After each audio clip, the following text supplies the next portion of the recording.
Today, my friends, we are going to talk about chapters 9, 10, perhaps 11, 12, and 13 in James Joyce's Ulysses, and our penultimate lecture on this book before we move on to Thomas Mann's The Magic Mountain, Der Zauberberg.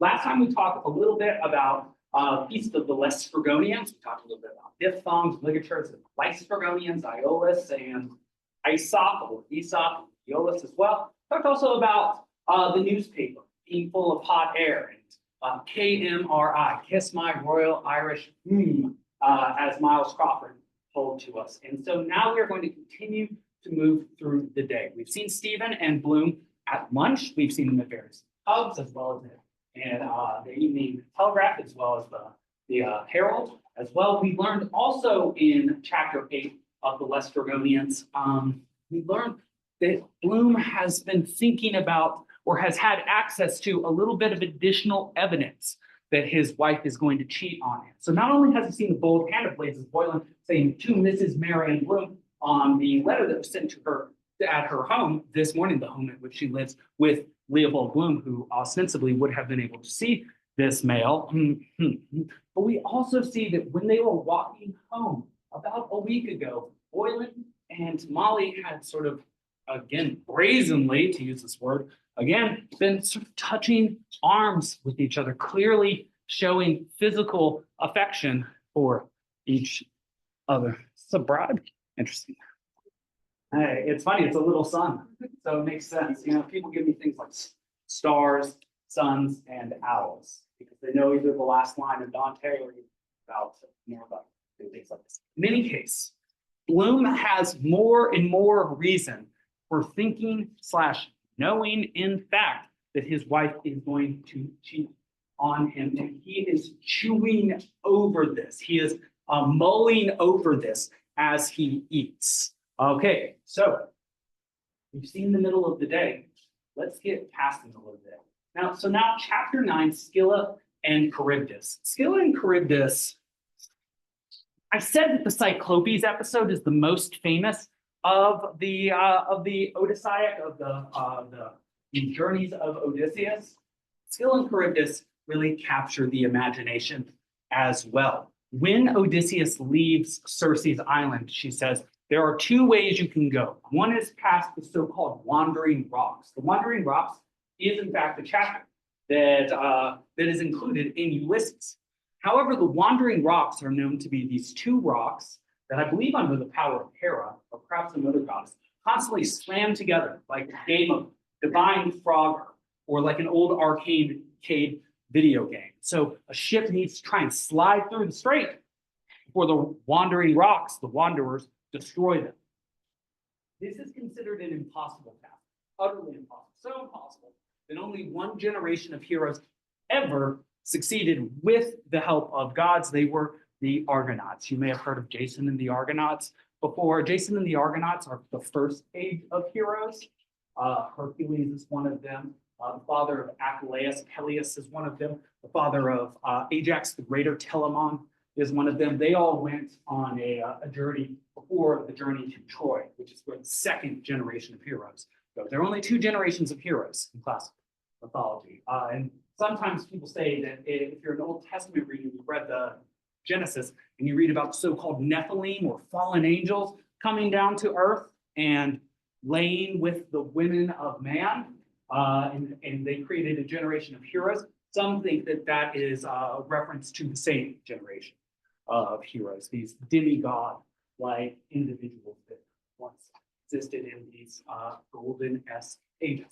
In any case, Odysseus is told to go rather a second direction, past two horrible feminine monsters, Scylla and Charybdis. Charybdis is often represented, I don't know, did any of you watch Percy Jackson or read the Percy Jackson films when you were growing up? You have a pretty good image of Sea of Monsters, I think, has an excellent image of Charybdis, one that is actually fairly unique to me.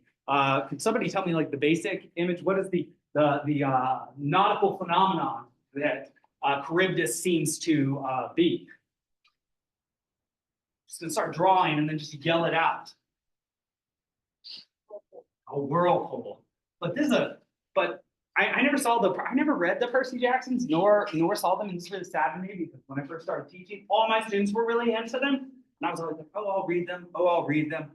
And here's one of my very sad old person things to say. I never did, and really I lost the chance to, because now most of my students haven't read them. They don't really care about them. They're not eager for me to have read what they read.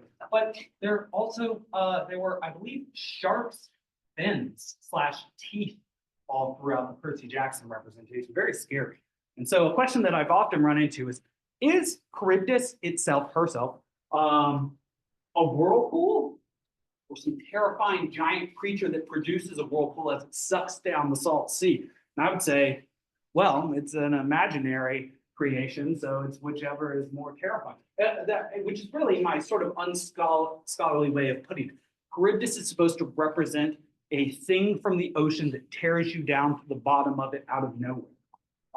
One thing that is known about Charybdis to Odysseus, though, is that it sucks down the salt sea, creates a whirlpool 3 times a day.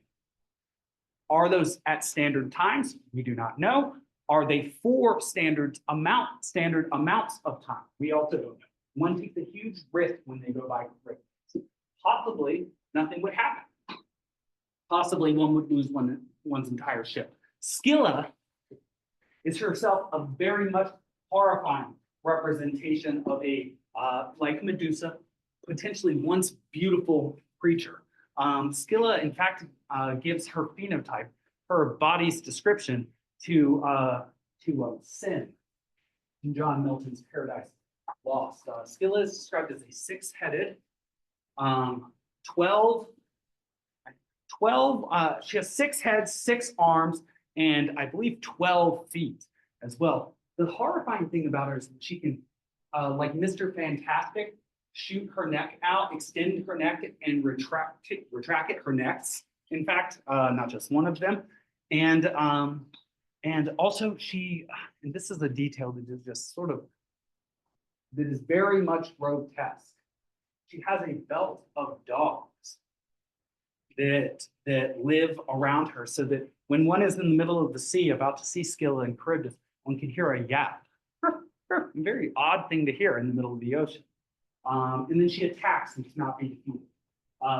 Odysseus himself puts armor on, but there's nothing that he can do. And one thing that he admits is that the sorriest thing he ever saw during all of his journeys were the 6 men that he saw being pulled up by Charybdis like a fish on a hook, is how he describes it, while screaming his name and begging for help. I mean, just for a second, imagine, someone looking into your eyes, knowing they're going to die, pleading for help, like how Stephen Daedalus thinks about the drowned man, and there's nothing that you can, there's just nothing that you can do.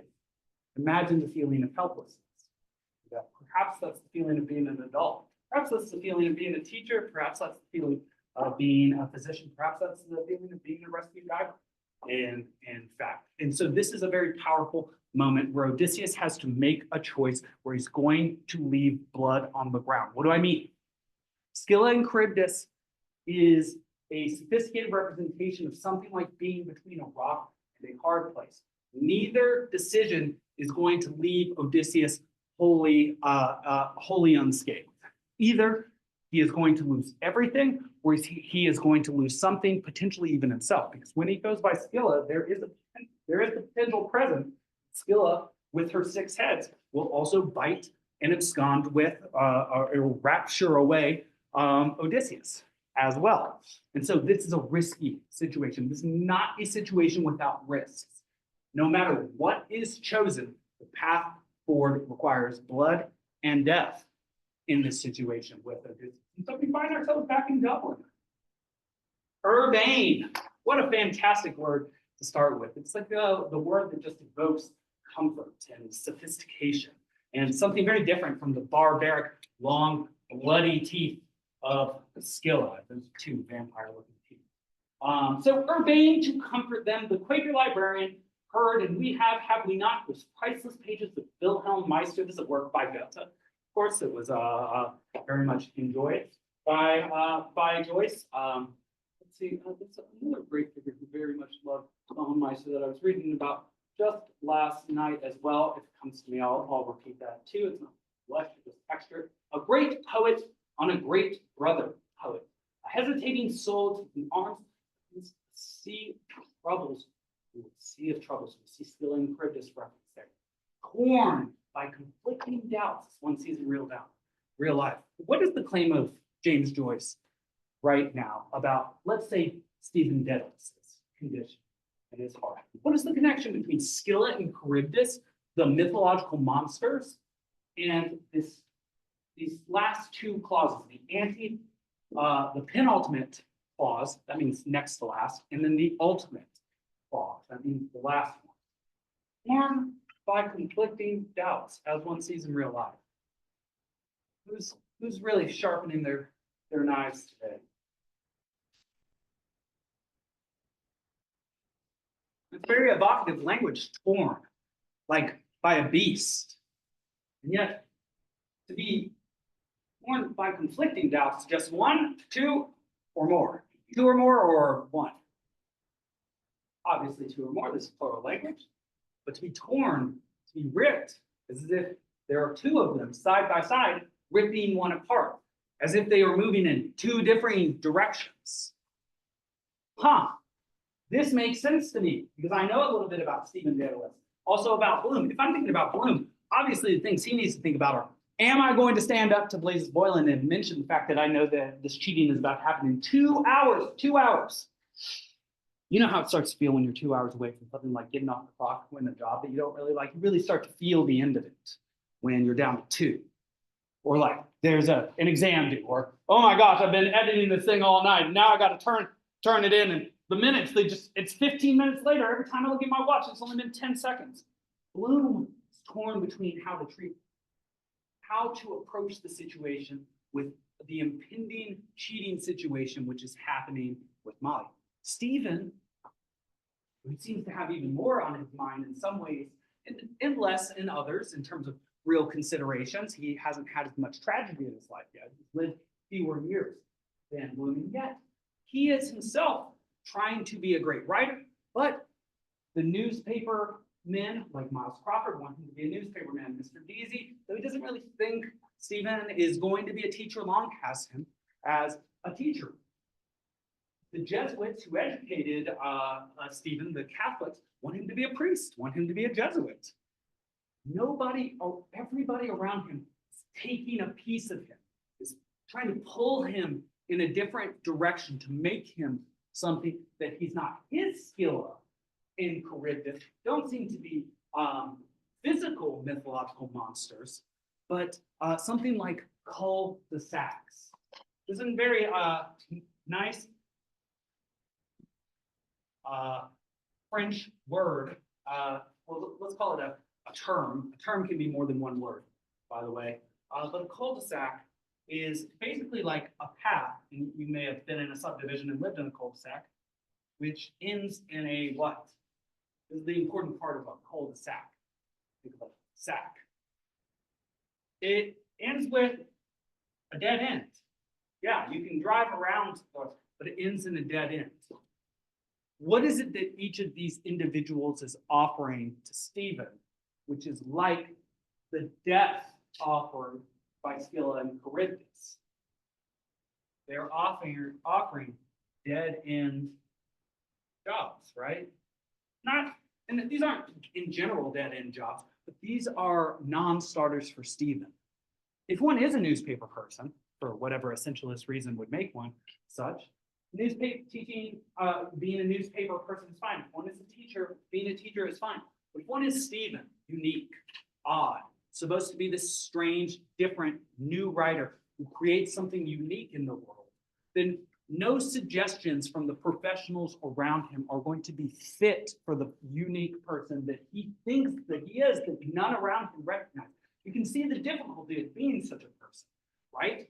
Everybody who meets him, not everybody exactly, but most of the people that meet him see that he's very talented, and they want that talent for themselves in some way. They want to consume his talent into, or bring his talent into their own profession. But Stephen himself knows that he has something special inside of himself. Perhaps only Stephen knows how special what inside of him is, and so he must protect as he navigates through the mythological urbanity of this Hibernian metropolis. All right, so collectively, let's see what I have written here. One might understand Scylla and Charybdis representing a tough situation where costs will be suffered. Very good. But one option has the additional potential consequence of destroying everything. That's a very interesting way of putting that. One option will be worse than the other, though neither is great.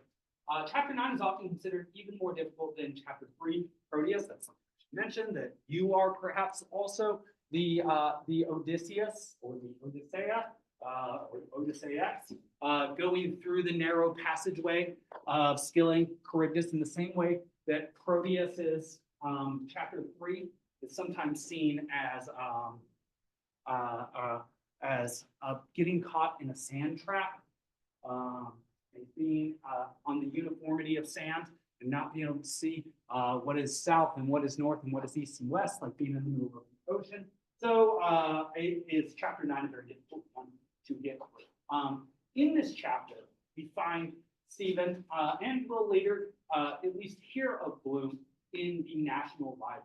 That's finding a nice place to spend the 2 o'clock hour. Stephen here gives his theory of Hamlet. I'm not going to have time to go into that today, but I do have former lectures online where I do try to adumbrate that, excuse me. I also have several slides where I talk about it as well. So if you become very interested in his theory of Hamlet, that is first brought up by Buck Mulligan and Haynes, and almost gets launched into in the very first chapter. It happens here in chapter 9. This is up to now, Stephen Dedalus is claim to fame, but he has not yet written down his great theory. He just talks about it with people. And apparently, he's told several people, so much so that Buck Mulligan knows about it and is looking forward to him finally telling it to Haynes. Funny thing about that is that Haynes will not actually be here at the National Library to hear Stephen Dedalus's theory of Hamlet, which he purportedly really wants to hear. So that tells you something about Haynes' desire to hear what Stephen really has to say. In any case, Stephen is at the library to deliver the second copy of Mr. Deasy's letter, this time to the Freeman's Journal. This is low-level literary message-running work, his bullet-befriending bard nature, as it were. Our national epic has yet to be written, Dr. Sigerson says. Mr. Best quotes. And so the individuals here in the library are part of the Irish nationalist revival movement that included, very famously, W.B. Yeats. These people, like Haynes speaking Irish, are looking backwards in order to move Ireland forward. They want somebody, and this is very interesting because you can see that their aims in some ways are the exact same as Stephen's, but it is their methods which differ. Stephen says that history is a nightmare from which he wishes to wake up. And in so waking up and breaking the chains of history, he can recreate himself and therefore recreate Ireland. These individuals wish to shackle themselves to the past. In order to revive Ireland, they move backwards and venerate the Irish language, Irish poetry, Irish culture, for example, rather than attempting necessarily to create a new Irish culture.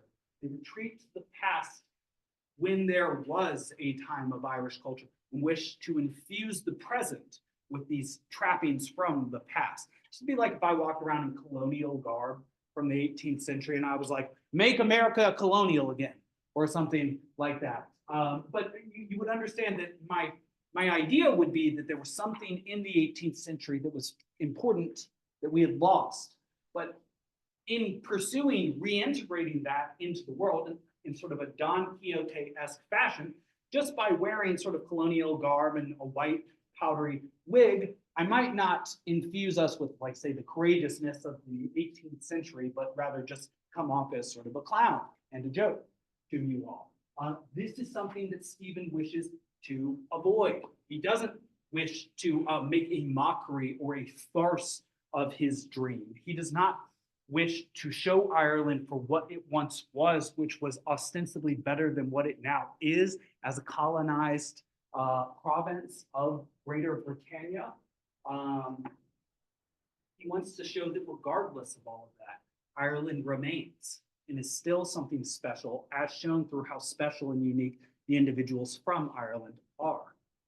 He is Irish, so what he creates is Irish, regardless of the language in which it is written or the religion which it expostulates.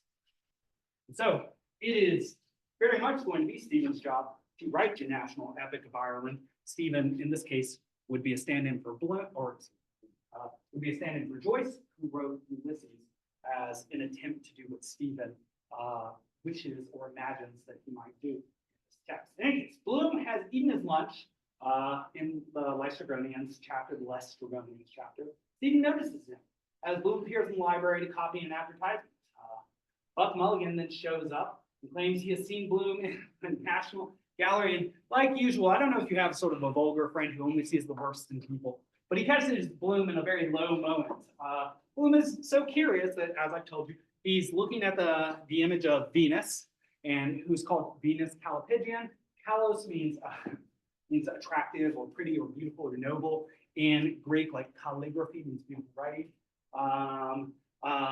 Pygia means something like butt. And so he looks at what Buck Mulligan describes as her mesial groove, the in vulgar terms, the butt crack, and wants to see whether she has somewhere to shoot out excrement from, to see how anatomically correct she is. That's what Bloom is wondering. He's like, is she really totally anatomically correct? But what does Buck Mulligan in his boisterous self see when he sees Bloom doing this? He sees a lecher. He sees this old lecherous man checking out the butt of a statue. And then very interesting. He claims that Bloom then casts his lecherous eye on Stephen. There are a couple things there when he says that. Very famous from the Middle Ages. There's actually a very, very famous instance with a name that I can't recall at this very moment. It's not something I study all the time. Of the idea of there being pogroms against Jewish individuals for stealing the children. Now, largely, these are said to be those were usually excuses in order to persecute a people based on facts that did not actually occur. So what Mulligan is doing in claiming that Bloom casts his eye upon Stephen is suggesting sort of a connection to a cultural present and past that suggests that because Bloom is ethnically Jewish, he might have ill designs on young Christian Stephen. There's also an additional element to it, a homosexual element. What is it that Bloom is casting his eye on Stephen for? Some scholars have suggested, since Bloom doesn't really show very much physical interest in Stephen, that this is in fact Buck Mulligan projecting his own desire for Stephen onto Bloom, which is a very interesting sort of thing to say. I think I have a quote suggesting this here. The Sheeny, he knows you, this Buck Mulligan speaking. He knows your old fellow, father. Oh, I fear me, he is Greeker than the Greeks.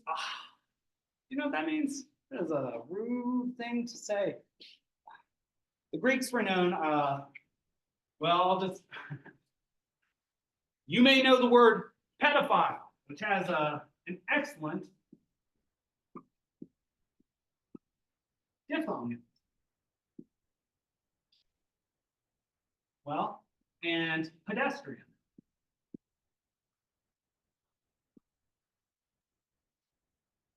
The Greeks were known for having, especially the Athenians, I should say the Athenians more than just the Greeks, but the Athenians wrote the vast majority of the literature, were known for a practice called pederasty, where a younger man would often be sort of introduced into adulthood by having a relationship with a mentor older man. Sometimes this devolved into exchange of sexual acts. And so the act of pederasty is where we get our word pedophile eventually. Remember, we get rid of that. And so when Mulligan says that Bloom is Greeker than the Greeks, he's saying something about his sexuality and about whom he finds sexually attractive. His pale Galilean eyes were upon her mesial brood, we mentioned, Venus Callipyge. Oh, the thunder of those points, my goodness. And so Buck Mulligan manages to cast aspersions without himself being, well, having aspersions cast on himself, except for the careful reader who perhaps reads between the lines when he is speaking. In any case, in terms of Scylla and Charybdis, Bloom sails between Stephen's intellectualism and Buck's overbearing embracing of pleasure and drunkenness, as well as just yet another way to read the situation in which we find ourselves, this deviant or this difficult, tough to navigate trail between two mythological monsters. All right. Chapter 10, the Wandering Rocks that I mentioned. Remember that the Wandering Rocks are not actually part of the Odyssey, but are part of the Argonautica, the voyage of the Argo, as it were. And so the Wandering Rocks are an obstacle that even Odysseus does not attempt to get through. So how do we start? The superior, the very Reverend John Conmee S.J., that S.J. means Jesuit, by the way, it stands for Society of Jesus, reset his smooth watch in his superior pocket as he came down the presbytery steps. 5 to 3, just nice time to walk to our tent. What was that boy's name again? Dignam. Yes, very Dignam. He used him as nice and good Latin. Truly worthy. He is truly worthy and just. Brother Swan was the person to see. Mr. Cunningham's letter. Tess, oblige him if possible. Good practical Catholic, useful at mission time. This is a very modernist chapter. What do I mean by saying that? The structure and form are very different and unique here, very much like the Aeolus chapter that features headline after headline. This chapter comprises 19 sections. 19 sections, each contemporaneously representing a different part of Dublin life. This is the spatial form that I mentioned. Spatial form is a technique in literature where the same time is represented, but at different times in the book. So obviously, when you read, you have to read words linearly. But the events within the book that you're reading, though you read the words linear, are not themselves linearly happening. You read A, then B, then C, then D, then E, but they all happen at parallel times. And so Stephen is doing what he's doing at the same time that Bloom is doing what he's doing at the same time that Conmee is doing what he's doing. This is an attempt to use a form in which A has to follow B, has to follow C because of spelling and the conventions of syntax in order to convey all things happening at once. This would be like the equivalent attempt, and you can think about how you would do this visually. Visually, you would do this very differently, right? But you might have like a multi-screen television, right? Like 50 different screens all at once. But something about that is, would you be able to absorb those 50 screens at once, as well as reading linearly through a text? I don't know if you've ever tried to watch something multi-screen. Generally, you just focus on one thing as it is, and then not the rest. Which I was going to say is probably a good argument for monogamy, but that's just a joke. That's just a joke that just occurs. There's a little bit of salt there, a little bit of spice. In any case, the Wandering Rocks are mentioned in Homer's Odyssey, but Circe insists that Odysseus try Scylla and Charybdis instead, because the Wandering Rocks crush all who pass between them.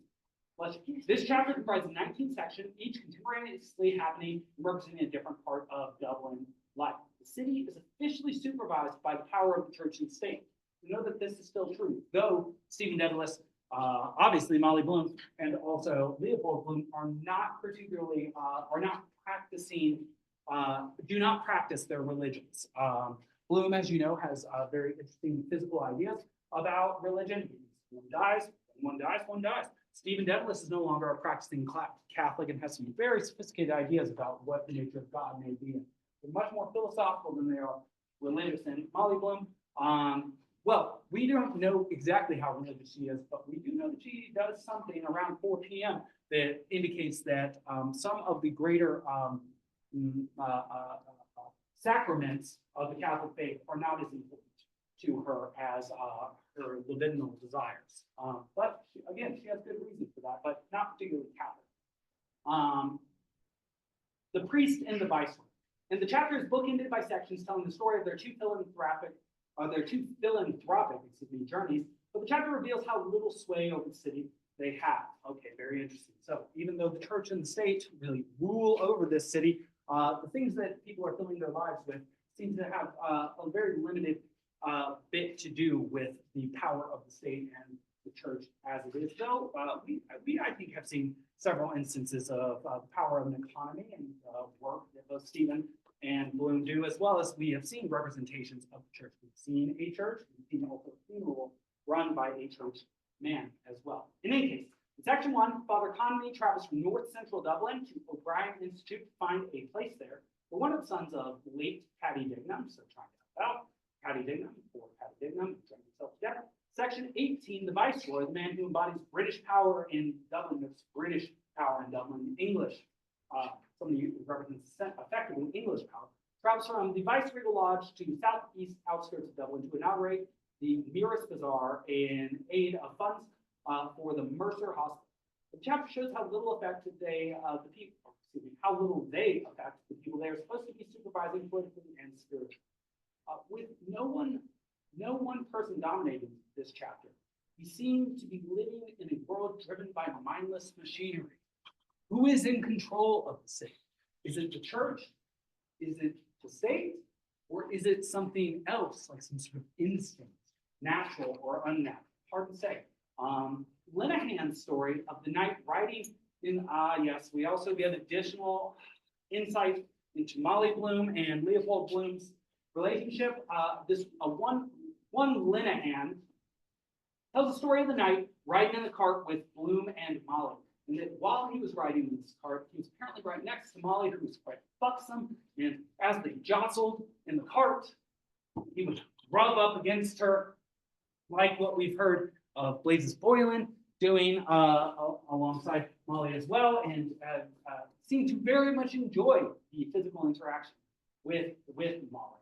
Something that will be continued to be wondered at throughout the entirety or the remainder of the story is, why did Molly, this dark, beautiful, opera singing, sort of stunner, end up with this Bloom character? All the people that she could have ended up with. Bloom, that's sort of how people act. Bloom, Molly is like the Marilyn Monroe of this town. She is a star, and like a star, she has the prestige of a star. She's beautiful and therefore alluring to almost everybody around her, and so she is desired by the vast majority of the men present in the city, and they are left wondering what it was about this strange Leopold Bloom that attracted her to him. We will get insight into this. Perhaps you already have some very good insight into this because you know Bloom's character and you value it. But well, I guess I'll tell you this probably on Monday, but something that you should know that I think almost nobody reads unless they read very closely is that Bloom is himself handsome. Would you have expected that reading this? We will get that from the fact, from the connection between Bloom and the protagonist of the romance novel that he buys for Molly and gives to her with the dark protagonist, Raoul. Raoul himself, this dark, foreign lover, is himself a figure for Bloom, who is himself a dark, foreign-blooded, attractive lover. And in fact, he will be seen to be handsome by the girl that he pleasures himself to while staring at her in the Nausicaa episode. That's the first time we see him through feminine eyes, and we see the feminine gaze actually appreciates what it has to see with this man. It also says that he looks like the saddest man that you've ever seen. This episode happens right after Bloom knows that his wife has cheated on him too. So you can imagine the emotions that he is experiencing at that time. In any case, Stephen encounters his sister Billy purchasing a French primer. We've talked about this as a moment where he feels the weight of drowning. He sees her expectation, her desire to make more of herself, and the situation in which she finds herself, living with Simon Daedalus and no mother. Almost surely she is not going to get an excellent education. And in fact, just to be a little dire about this, early 20th century, much easier for young people to die of various conditions like tuberculosis, various lung conditions as well. And so Dilly, this is a really terrible moment. I think in 21st century America, we think you should help your sister. Maybe give up on something of your own and do something for her. But the thing that he realizes, like, again, looking at a drowning man and knowing his own swimming ability to be weak, so there's nothing that he can do for Dilly. He can't bring his mother back to life. He is himself a poor teacher. He has very little to give. He has to focus on himself. And this is, I think, a sort of a dark consideration that we are. And in any case, we also find out that Stephen has an Italian instructor, this one Artifoni, who sings with him, and that he could himself be a great singer, that Simon is a great singer. We will hear Simon sing a little bit later on, or we have read that already, but it is not a great singer that he wishes to be. It is a great writer. Okay, in any case. Sirens, I'm only going to mention because they too are very powerful mythological figures that we have integrated into our culture from the Odyssey. In fact, you hear an ambulance, a fire truck, or an emergency vehicle of any kind, it is called a siren. So interestingly, it is called a siren because everybody can hear it, but nobody likes it. Whereas sirens in mythology, very few people hear, except for those who travel past their devilish island. But when they hear the siren's call, they lose their agency and their autonomy and their minds, and then just go to Siren's Island, crash their ships there, and then die of starvation and are consumed by the sirens. But I mentioned the sirens here because the sirens are tied to the notion of sound, and particularly of beautiful sound as well. What the sirens offer to Odysseus, so something interesting is that all those men had wax in their ears, but Odysseus himself asked to be tied to the mast of the ship so that he could hear the sirens, but he couldn't go to the sirens. So when they sing to him, they offer him the thing that he wants most. What is the thing that he wants most? They offer him knowledge of all things. He knows everything that happened at Troy where he had fought. So knowledge of all things, someone curious like Odysseus, let me have it, let me have it. But it is a false promise. In any case, just a couple of the bits where Joyce shows that he is concerned with sounds, which excuse me for understanding, you probably didn't read these outside or out loud, but probably internally. But bronze by gold heard the hoof iron steely ringing. Imperial fun. That's what you're reading. That's chips, picking chips off rocky thumbnail chips. Chips. The word sounds like a chip. It's just a little quick thing. Horrid and gold flushed more. Husky fifth note blue. Blue bloom is on the. It's very good. Blue bloom. Gold pinnacled hair. A jumping rose on satiny breast of satin. A rose of Castile. Trilling. I, Dolores. That's part of the song. Peep. Who's in the peep of gold? Tink cried to bronze in pity. Tink, bronze, pity. Listen to these words. They ring. And a call, pure, long, and throbbing, long Indian call. Making up words, too, to get a certain sound to them. He's trying to go beyond his language. Decoy, soft word. But look, the bright stars fade. Notes chirruping in answer. Oh, rose concealed, the moon is breaking. Jingle, haunted jingling. We're getting to that season, aren't we? Coin rang, clock clacked. That's really good, right? The sound of a coin, I think everybody knows that we're getting past that. Clock, too, if you've listened to old clocks, they're infernal. A vowel, sonne. There's some French, go to sleep.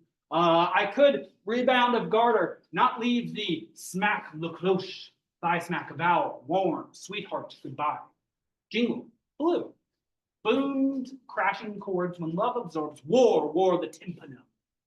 Itself makes sounds. A soil, a veil, a wave upon the waves, lost, a rustle fluted, all is lost now. Horn, hawthorn. all is lost now. This is Bloom, the Bloom chapter. All is lost now. 4 o'clock is the time when Molly is supposed to meet with all these sounds. Thinking, sound, sound, sound, sound. Bam! What's really on his mind? Not superficial at all. Still hits out of nowhere. I think that is one of the realest moments in this text. It'd be like if my wife were dying of cancer and I came to teach you, and it's a nice respite from them. Like Ulysses and talk to you and you're smiling, you're not thinking about cancer. And then boom, right near the end of my lecture, I say something like, well, then Stephen's mom died. Just to have it all come back to what I was trying to avoid all at once. This happens. This happens. My goodness. So, in Homer's Odyssey, the Sirens are a group of bird-like goddesses who sing a song which no person can be untinted by as sailors pass. When the sailors hear the song of the Sirens, they become tranced and crash their ships along the rocks of the island of the Sirens, though not Odysseus' men because they have wax in their ears. Circe warns Odysseus of this danger, so he and his crew place beeswax into their ears prior to passing the Sirens. Since Odysseus is curious, he has his crewmates tie him to the mast so that he can hear the Sirens without coming to their temptation. When Odysseus hears their song, they claim to know all that happened at Troy and to be capable of teaching him all things. Sounds and sentiment dominate this chapter. Forms of entrapment, sensual, the barmaids, for example. Sonorous, singing and sentiment. Love's old sweet song. There are traps in this chapter. Sentiment and nostalgia. To sing at the bar with your friends, not moving forward in order to enjoy good feeling for one moment that will not last. It is a sort of the offer of a moment of respite is perhaps only an offer of a moment of respite, not smooth sailing from here on out, not happily ever after. In this chapter, there are instances of things that offer a moment of respite, like with the lotus eaters, a smoke of a cigarette, a smell of a nice tasty thing, or a nice lotion, or even the smells and the sounds, the magical sounds of being inside of a church.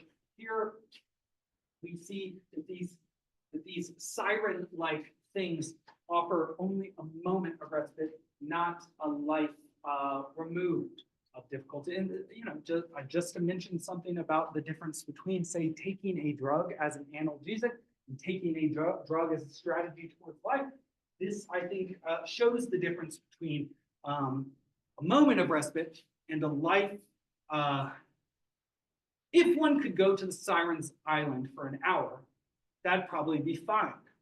The problem with the Sirens is that one becomes deluded by their song and then starves, does not do what is necessary to keep oneself alive in order to indulge in what the Sirens offer. Is this not also something that can happen while one drowns in nostalgia, while drinking and singing a song which all know in a bar, particularly if one happens to be Simon Dedalus, and one knows that his daughters are literally on the street selling things that he has? Should he feel any respite?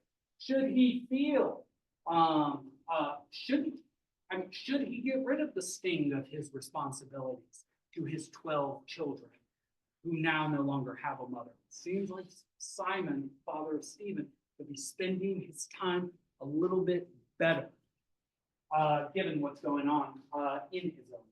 So in any case, Sirens takes place in the Ormond Hotel where Bloom is spying on Blaze Boylan, until he finishes his gin and leaves in his car. It's Boylan who finishes his gin, leaves in his car. In fact, it's a very, very sad moment where Bloom thinks maybe he forgot. Can you imagine what a weak thought that is?